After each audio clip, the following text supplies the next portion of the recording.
président de la République en visite officielle au Maroc a échangé avec des opérateurs économiques marocains et ivoiriens. Il leur a réaffirmé son ambition de renforcer le partenariat entre le Maroc et la Côte d'Ivoire. La première dame, Dominique Ouattara, est aussi au Maroc. En compagnie de son Altesse Lalla Salma, elle a visité le célèbre jardin Majorelle de Marrakech.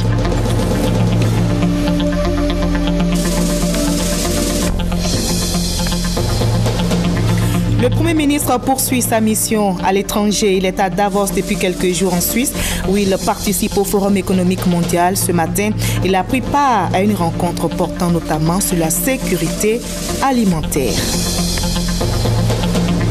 Nous prenons à présent la direction du Maroc pour parler d'un autre sujet. Le Maroc, où le président de la République est en visite officielle.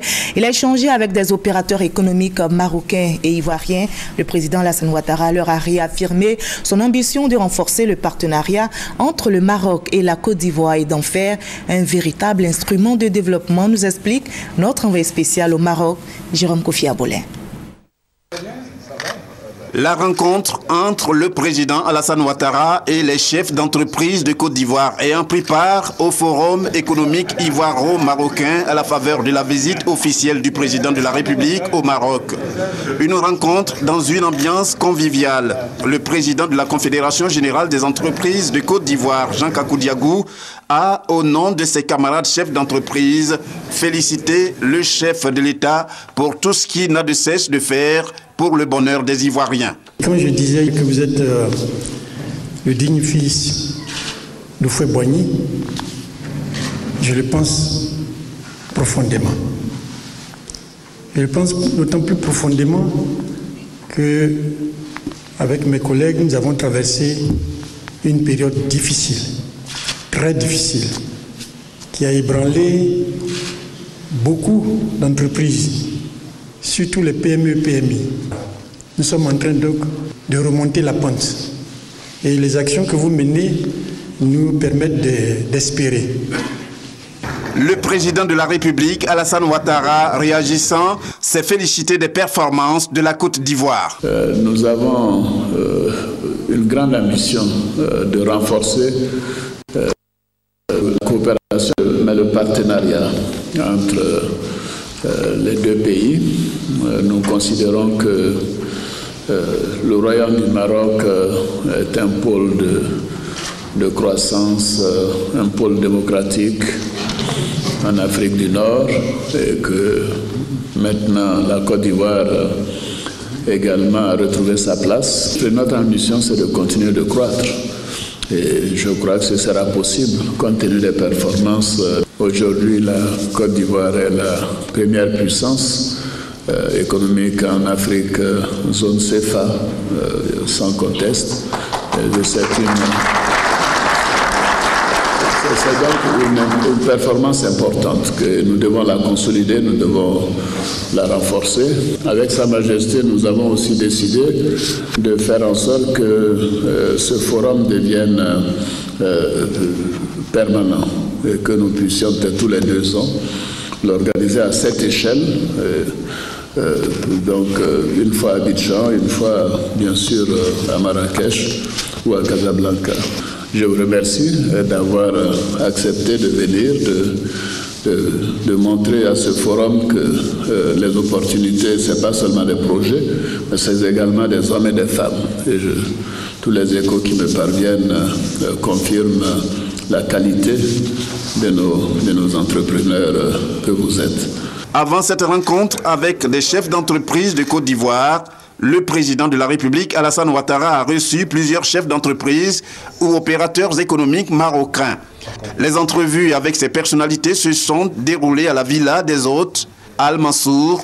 Ce sont plus de 10 entrepreneurs qui se sont succédés pour échanger avec le chef de l'État.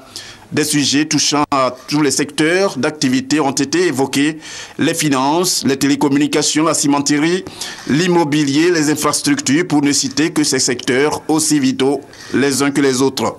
Pour tous ces entrepreneurs marocains déterminés à contribuer au développement de la Côte d'Ivoire, c'est un grand honneur d'avoir été reçu par le président de la République, Alassane Ouattara.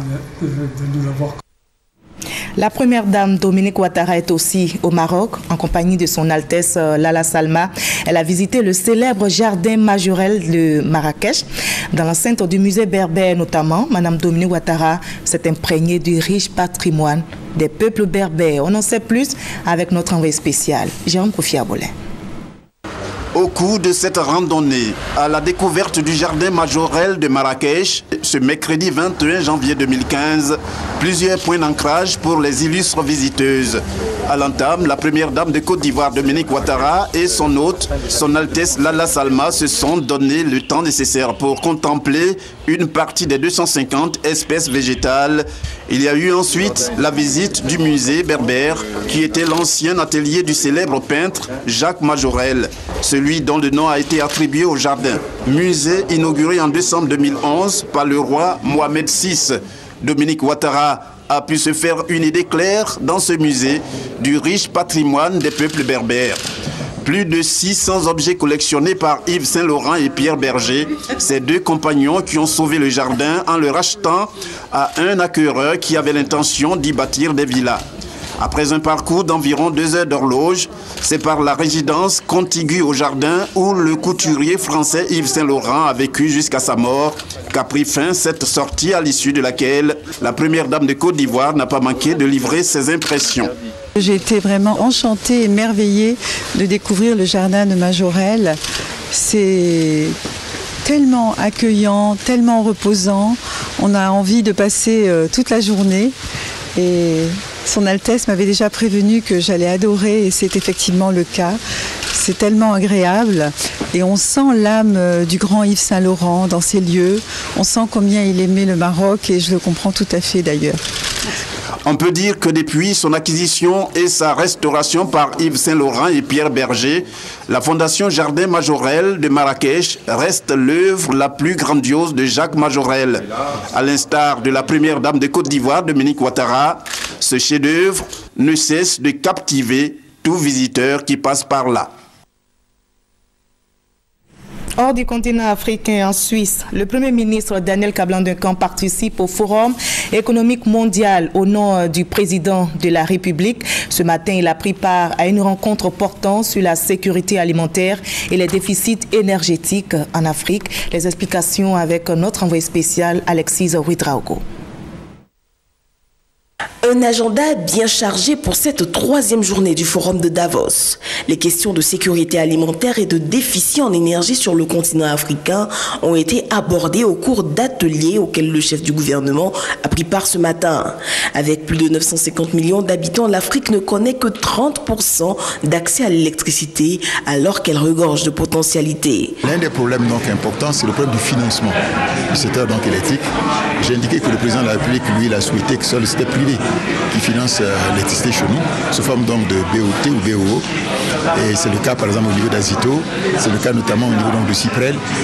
Et l'un des éléments qu'il faudrait pouvoir aussi noter, qui ont été soulignés, notamment au niveau de le cas de la Côte d'Ivoire, c'est de faire en sorte que le mixte soit en faveur de l'hydroélectricité.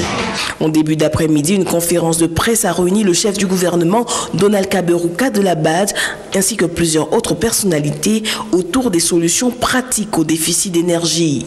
Plus tard, un atelier à huis clos s'est penché sur les dispositions internationales pour l'éradication d'Ebola. Il en ressort la nécessité d'une meilleure coordination des actions de lutte sur le terrain et une bonne nouvelle, notamment au niveau du vaccin. Ce soir, le chef du gouvernement est attendu à un dîner où il devra, aux côtés d'autres personnalités, repenser l'avenir de l'Afrique. L'un des intérêts d'un forum comme celui de Davos, au-delà des termes abordés en atelier ou en plénière, ou encore l'intervention de chefs d'État comme François Hollande ou Angela Merkel qui étaient présents, c'est les rencontres B2B. Exemple palpable, la rencontre entre le chef du gouvernement ivoirien, Daniel Kablan-Duncan, et Aliko Dangote, ce richissime homme d'affaires nigérian. Il a réaffirmé sa ferme intention de maintenir son investissement dans le pays, près de 100 millions de dollars dans les cimenteries. Si la chose est faite, ce sont des milliers d'emplois qui seront créés en Côte d'Ivoire. Et une autre rencontre loin de la Suisse se tient sur place ici à Abidjan. C'est une initiative du patronat ivoirien pour expliquer les implications du nouveau dispositif sous-régional, le tarif extérieur commun et l'accord de partenariat économique appliqué dans l'espace CEDEAO. Le reportage de Frédéric Oulaï et Adama Kone dans nos prochaines éditions. L'aéroport Félix Houphouët-Boigny d'Abidjan veut la certification américaine.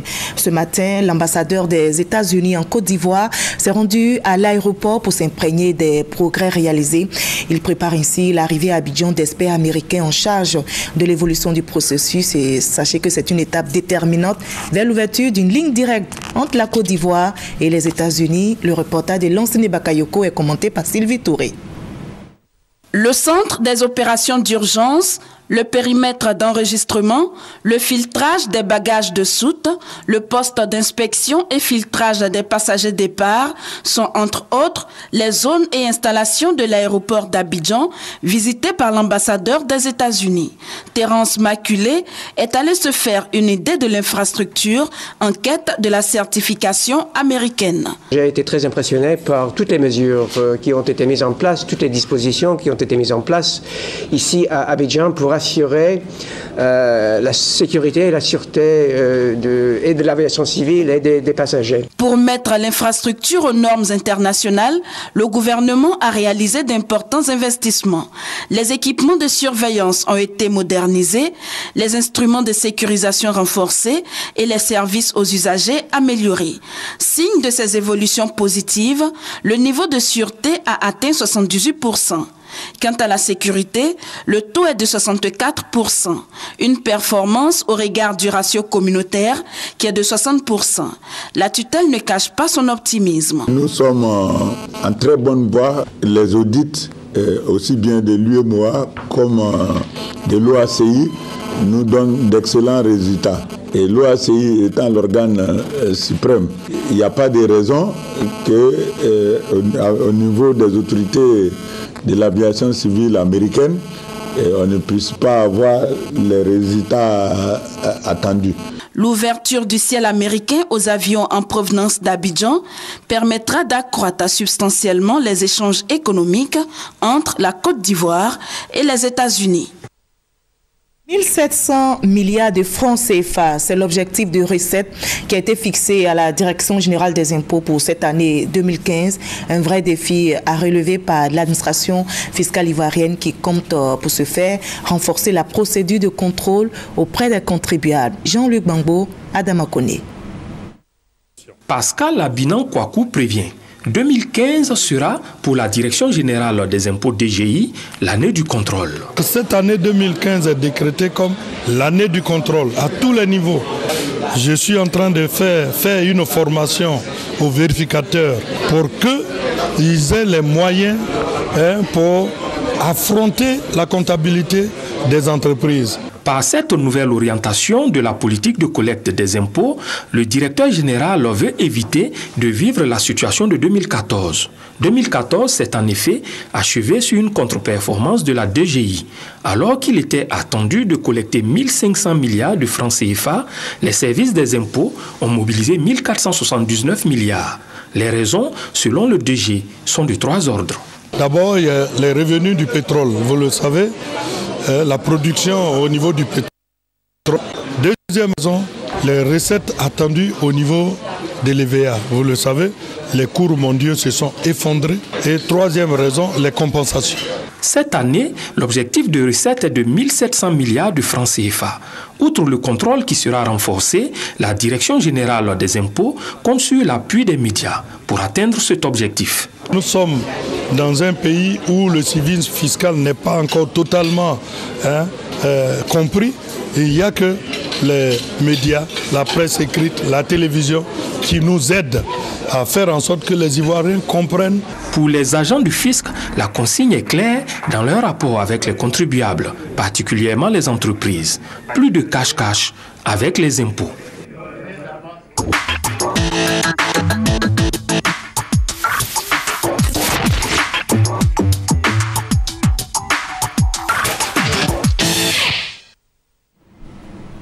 La station de traitement d'eau potable de Beaunois sera inaugurée le lundi 26 janvier prochain par le chef de l'État, Alassane Ouattara.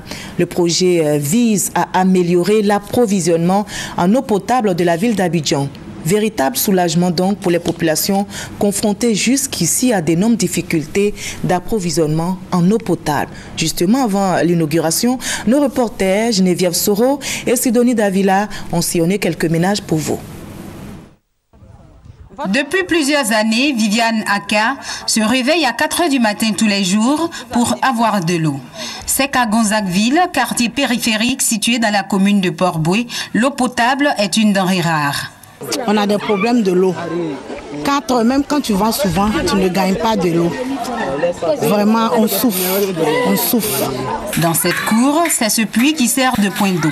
Potable ou non, les habitants n'ont pas le choix, ils doivent s'en servir. Ce puits-là, c'est pas bien à boire. On prend pour préparer, mais on ne prend pas pour boire. On s'en a puisé de l'eau avec les bidons pour venir boire. La commune de Marcory n'échappe pas à cette pénurie d'eau.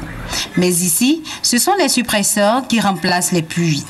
La crise de l'eau frappe tout Abidjan Sud, c'est-à-dire Port-Boué, Marcory et Koumassi.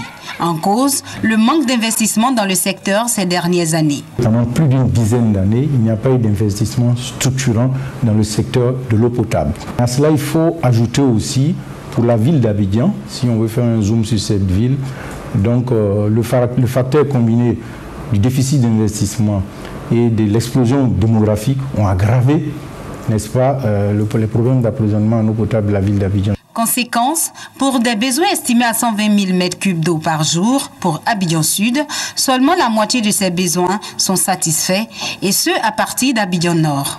Les populations payent un lourd tribut de ce manque d'investissement. La société en charge de l'exploitation d'eau aussi. La première difficulté, c'est le plein des clients qui ont signé avec nous un contrat dans lesquels on s'est engagé à leur fournir de l'eau 24 heures sur 24 et qui ne reçoivent pas de l'eau 24 heures sur 24. Ensuite, les clients se plaignent d'être facturés, n'est-ce pas, alors qu'ils ne reçoivent pas de l'eau en continu. Cela se traduit évidemment par de graves difficultés.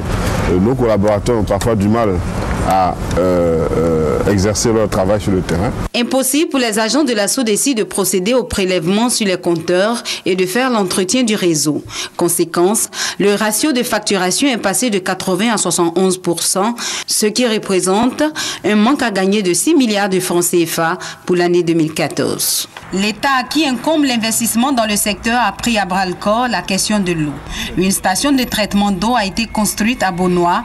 Le président de la République en ouvrira les vannes le 26 janvier prochain pour soulager les populations d'Abidjan Sud. Une nouvelle bien accueillie. Nous donner de l'eau, c'est un cadeau de début d'année qui est inestimable. Parce que les populations n'en pouvaient plus. Nous étions sur la corde raide et le président vient nous enlever une épine du pied. En nous donnant de l'eau, le président nous donne la vie. Améliorer l'accès à l'eau potable figure au rang des priorités du gouvernement Ouattara. Ainsi, ce sont 80 000 m3 d'eau supplémentaires qui seront servis tous les jours aux habitants des communes de Port-Boué, Marcory et Koumassi à compter de ce lundi et étancher leur soif d'accès à l'eau potable. Voilà, c'était l'état des lieux de l'accès à l'eau potable à Abidjan avec nos reporters Sidonie Davila et Geneviève Soro. Et puis, souvenez-vous, un autre phénomène à combattre, c'est l'enlèvement d'enfants. Mais avant d'en arriver, nous allons parler de la violence contre les enfants en milieu scolaire. C'est l'objectif, en tout cas, affiché par le ministère de l'Éducation nationale et de l'enseignement technique. Selon les statistiques données par le ministère, 2 élèves sur 5 sont battus par les adultes chaque jour. Il faut changer la donne en mettant l'accent sur la sensibilisation. Une campagne dénommée « Campagne pour la protection des enfants contre les violences en milieu scolaire » vient d'être lancée. Guillaume Zéré, Grascando. Moins d'1 an après avoir engagé le combat contre les grossesses en milieu scolaire, la ministre de l'Éducation nationale et de l'enseignement technique s'insurge contre les violences faites aux élèves. 2 élèves sur 5 sont battus et 1 sur 3 est humilié tous les jours dans les écoles. Devant les acteurs et les partenaires du système éducatif, Kandia Camara a dit toute sa détermination à lutter contre ce phénomène. Nous ne nous contentons pas de vœux pieux. Nous agissons surtout. Il y a lieu de mieux s'organiser donc pour apporter une réponse efficace, synergique et durable aux situations de détresse des enfants. Si les élèves sont les victimes, les adultes sont les coupables. C'est pourquoi le ministère a élaboré une stratégie de lutte à l'intention des enseignants et du personnel du ministère, souvent auteurs de ces actes répréhensibles. Des documents, des règles et des codes de conduite leur sont destinés. Ils vont leur permettre, conformément aux normes internationales, de s'engager pour l'épanouissement de l'enfant. Un engagement salué par les élèves et l'UNICEF, le Fonds des Nations Unies pour l'enfance. La première étape pour la solution du problème est là, parce que déjà, il y a la reconnaissance de Madame le ministre pour ce problème. Ça, c'est la première étape pour la résolution du problème à la longue terme. À ce lancement, la ministre Kandia Camara a exprimé son indignation face aux enlèvements et assassinats d'enfants. Et on en arrive à cet autre phénomène à combattre. Il s'agit de l'enlèvement d'enfants. Le directeur général de la police nationale vient de tenir une conférence de presse. Il s'est prononcé sur les enlèvements d'enfants, un phénomène récurrent qui constitue une véritable menace pour la population. Le directeur général de la police invite donc la population à plus de vigilance. Christian Mondé, Hamza Diaby. Du 1er décembre 2014 au 22 janvier dernier, 21 cas d'enlèvement d'enfants ont été enregistrés en Côte d'Ivoire. Ces mots sont du directeur général de la police nationale. Pour l'administrateur général Bredombia, ce phénomène doit être endigué. Et pour y arriver, tout le monde doit jouer son rôle. Nous demandons à ce que les parents soient très prudents. Aujourd'hui, nous ne pouvons pas faire confiance à 100% à quelqu'un que vous hébergez. Le minimum, c'est d'avoir son nom, son adresse et au cas où la personne disparaît, où on peut le trouver. Nous recommandons que la population puisse, en laissant les enfants aller, soit inscrire le nom de l'enfant sous un sous-corps. Aujourd'hui, on met l'école sur la tenue de travail, mais juste souhaitons qu'on puisse mettre le nom et une adresse d'un des parents sous le sous-corps. Ensuite, nous recommandons que les parents en parlent avec leurs enfants. Ce n'est pas un sujet tabou, il faut en parler avec l'enfant. Le transporteur, s'il prend un enfant, il faut que l'enfant soit accompagné soit du père, de la mère ou d'un document express pour qu'il puisse transporter l'enfant. S'il arrivait quand même qu'un cas survienne, le directeur général de la police souhaite que les populations contactent très rapidement la police. Il faut dénoncer. Si d'aventure on voit que des gens sont dans le quartier ou habitent dans les maisons à côté de nous, où des enfants existent, qui ne sont pas leurs enfants, il faut dénoncer. Il faut que ça rentre dans nos habitudes. Il faut dénoncer. Et pour faciliter ce rapport police-population, il existe désormais un comité consultatif d'éthique dans tous les commissariats. Un comité composé de toutes les couches sociales. Il reste encore plus de 20 000 ex-combattants à réinsérer dans le tissu socio-professionnel avant le mois de juin qui marque aussi la fin de la mission de l'ADDR, l'autorité pour le désarmement, la démobilisation et la réintégration. Mais comment réussir? L'ADDR invite les opérateurs économiques privés à l'accompagner en offrant des emplois aux ex-combattants. Le reportage de Gabriel Zani. Près de 46 000 ex-combattants sont en cours de réintégration, mais il reste encore plus de 20 000 en attente d'un emploi. Au début du processus de désarmement, 74 000 ex-combattants ont été confiés à l'autorité pour le désarmement, la démobilisation et la réintégration ADDR. Cela fait beaucoup pour l'autorité. Elle a décidé de mettre les bouchées doubles pour réorienter tous ces ex-combattants vers des activités viables. Ce jeudi 22 janvier, l'ADDR a fait du lobbying auprès des chefs d'entreprise. Il nous faut donc redynamiser toutes les pistes que nous avons empruntées dans la collaboration avec le secteur privé. J'espère de tout cœur qu'ensemble, nous saurons remporter cet ambitieux challenge. Ils étaient presque tous présents à ce déjeuner d'échange, les représentants d'institutions, les directeurs des chambres de commerce et d'industrie, les chefs d'entreprise nationales et internationales. Devant ce parterre d'opérateurs économiques, le secrétaire général de la présidence a dit ce que le gouvernement attend du secteur privé. J'invite toutes les entreprises privées qui le peuvent et qui le veulent à s'engager pour la formation ou l'embauche de 1000 ex-combattants. Lobbying pour assurer les chefs d'entreprise la situation sécuritaire ivoirienne détaillée par le ministre chargé de la Défense. À la fin de l'année 2014, nous sommes arrivés à un indice de 1,12. Nous espérons, n'est-ce pas, d'ici à la fin de cette année, une année d'importance puisque nous avons une élection, pouvoir maintenir ce niveau et pourquoi pas faire encore mieux.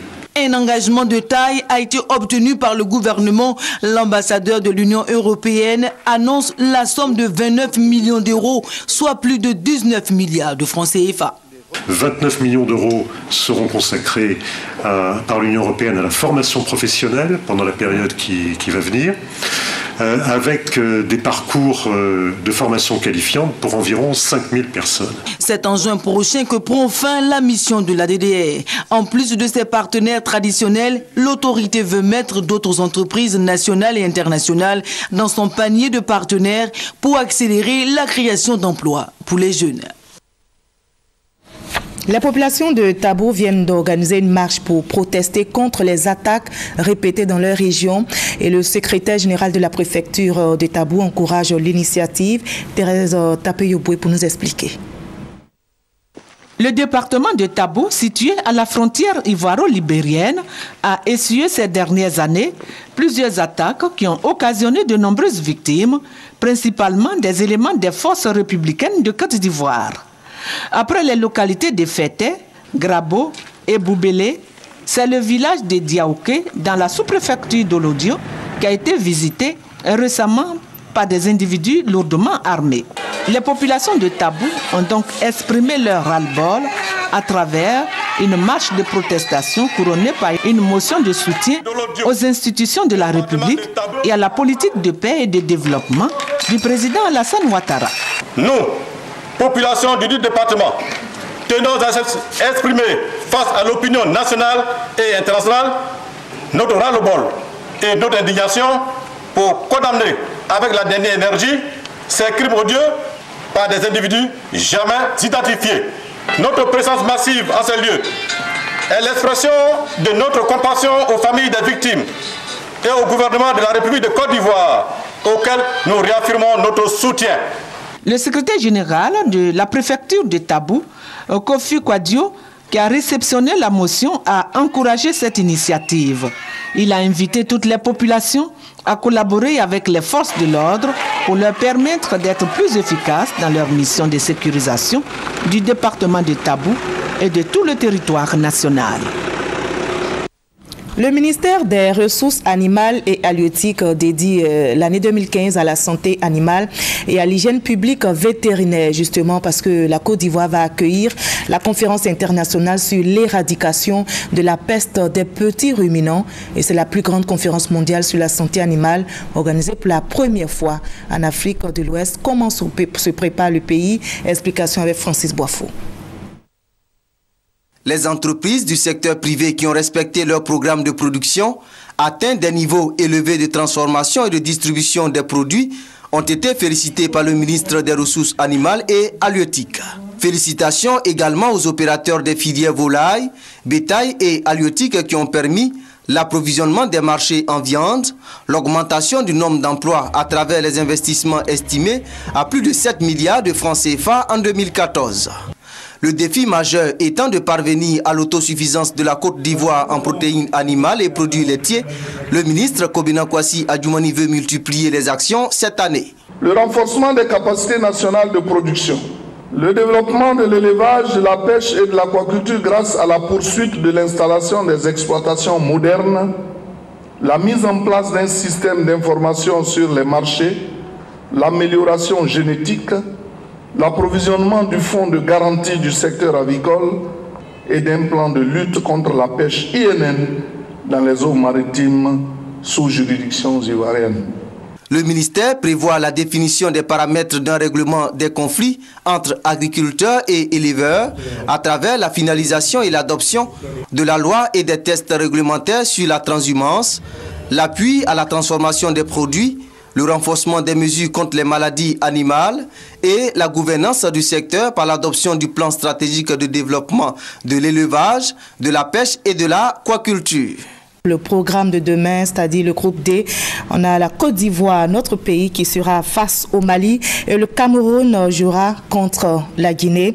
Allez, tous derrière les éléphants. Moi, je vous retrouve à 21h30 après ces deux rencontres du groupe D. On se retrouve demain.